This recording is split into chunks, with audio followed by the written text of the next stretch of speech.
what do you get when you cross these two with an open garden gate overnight? Oh no. Destroyed everything.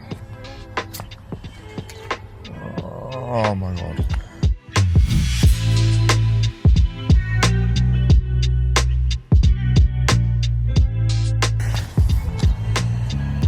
Might be being a bit naive and optimistic, but try to save these. He's ripped them out and chewed off some of the leaves on the red cabbages, collies, all my brassicas really. See what happens. That was an onion bed, it's completely gone. Need to weed and thin out around the carrots. Didn't touch the garlics too bad. Decided to poop in the garden. Destroyed the beets. Trampled one of my tomatoes.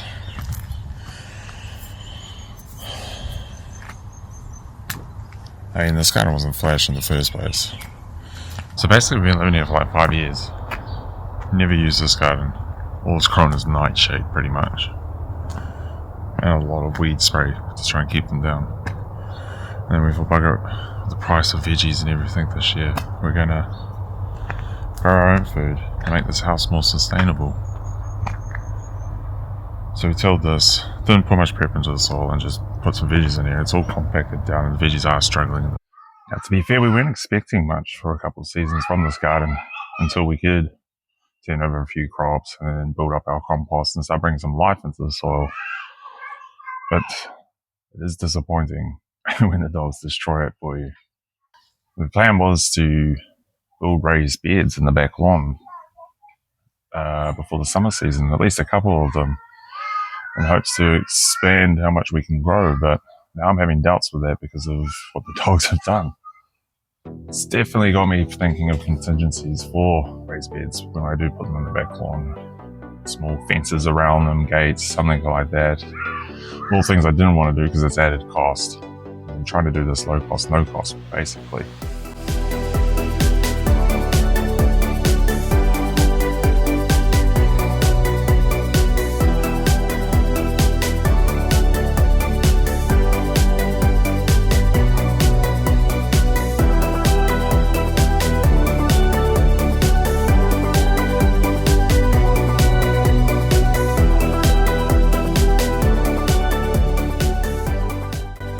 Once I had weeded everything and ripped everything up, I went through and forked the areas that I was going to redo, essentially broad forking, but with my garden fork. What you do is push the fork down till the tines are completely in and then pull back, lifting the soil ever so slightly and separating it but not inverting it. Otherwise you just end up with what I ended up with when I first tilled the whole garden, weeds everywhere. I'm still backfilling. Prime example is the carrots area when I went through to thin those. They were that intertwined with the weeds, I couldn't thin them properly without ripping them all out. So I went through, pricked out what I could, separated them, ripped all the weeds out, and then replanted them. Not ideal with a root crop because they do not like being disturbed once they're in their growing spot. Essentially why you direct sow your carrots, because they don't particularly like being transplanted. Alright, so I'm back. Ended up raking that, pouring in some liquid compost there, over here, raking it more, and those beds as well. I got a plan. I'm going to use this cardboard for the pathways, but also for here. I'm going to, my knees, lay it down and then cut out sections for the perfect spacing of each onion in their rows, and then plant it and then mulch over top of the cardboard. Hopefully this will suppress the weeds enough so that I don't have an issue like I've had. It's going to take a bit, this being a fresh garden and all, but we'll get on top of the weeds. When you use cardboard in the garden, or you can even use it in your compost to add carbon to it, make sure you get rid of all your sticky tape and everything, and don't use the waxy type. You need to use your natural cardboard, if cardboard's even natural. The browns, you know, not with the wax coating over and all the pictures and stuff.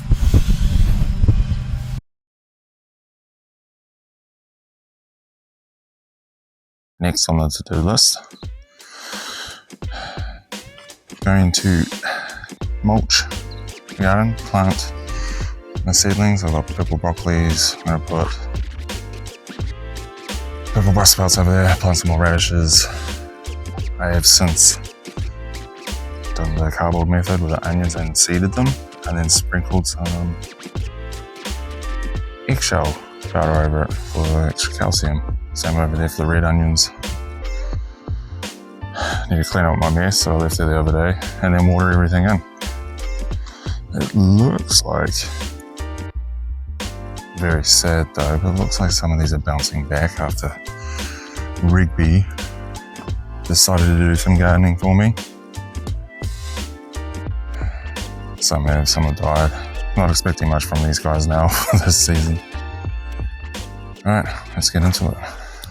So we're going 1.5 apart. Take it down.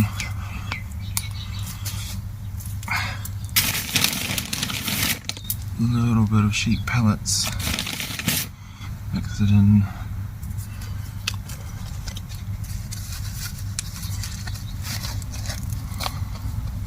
And then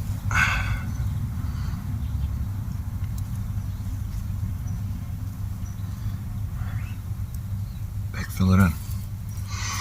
Oh, I put that liquid compost in the other day. The soil conditioner. And man, you can smell it. It's bad. I mean, it's good, but it's ugh. And this cardboard's awesome on the knees. It's only 35 and I've got old man knees.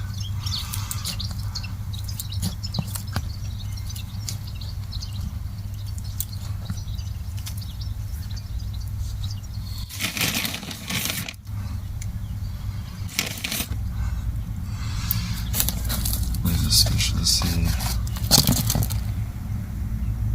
It's not uncommon, the state my knees are in, but it's more consistent with someone in their 60s, not their 30s.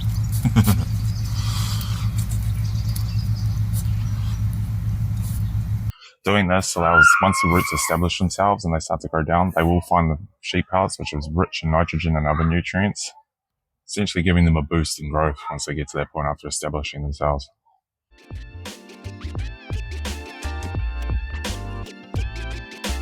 After which I then went through with my pea straw and mowed it. In the past I've used it just straight from the bale and it was too stemmy and thick and it just wasn't that great around the smaller plants at least.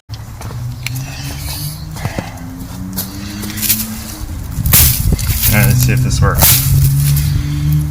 Either this is going to work really well or it's going to be an epic fail.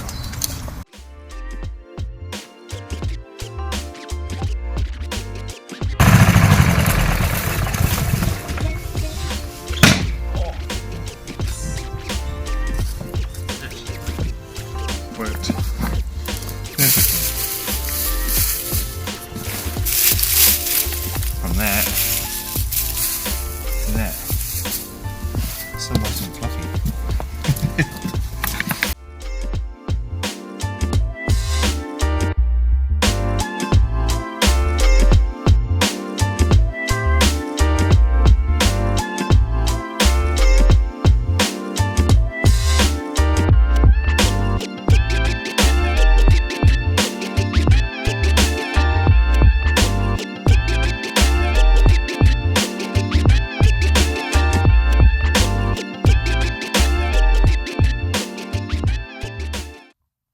Right here I've made the executive decision to transfer my red cabbages out from that shadow of the shed. During the summer it's got full light because the sun's in a different position, but I didn't realize in winter it's actually fully shaded out. So hopefully this works.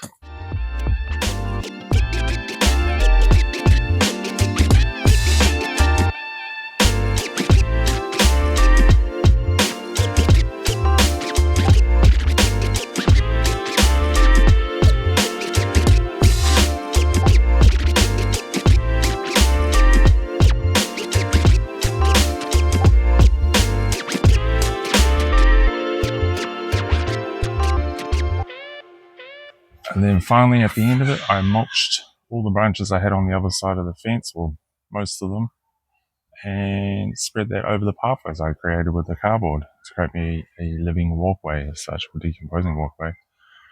Eventually that will break down with the cardboard and go back into the soil.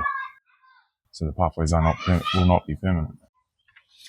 And this is the result 2 and a bit weeks on.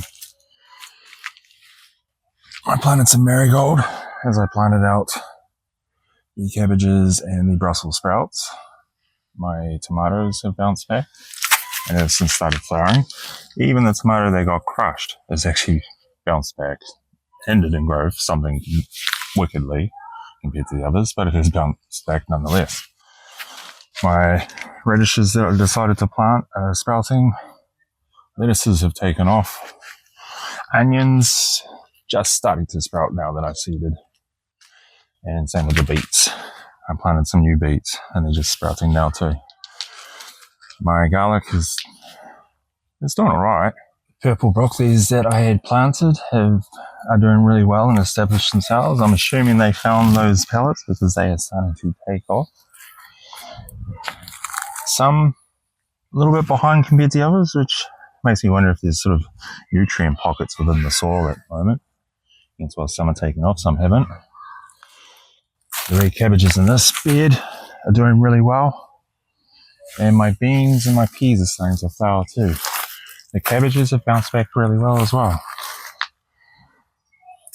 But in the last couple of weeks since planting everything, I've noticed as the sun's moved that way more, going more into winter, the shadow's slowly creeping this way. So now my cauliflowers are all shaded out and slowing down in growth. So currently thinking of a contingency for that one. Thinking maybe planted in the garden up the front where the flower beds are for now. The carrots that I pricked out and separated and then re-sowed are actually doing really well. Maybe stunted in growth because of what I did, but they didn't die and they are coming back. The first lot of carrots that I planted are doing really well. And since doing all this, something's stealing my pea straw mulch. I don't know what it is. I think it's a hedgehog.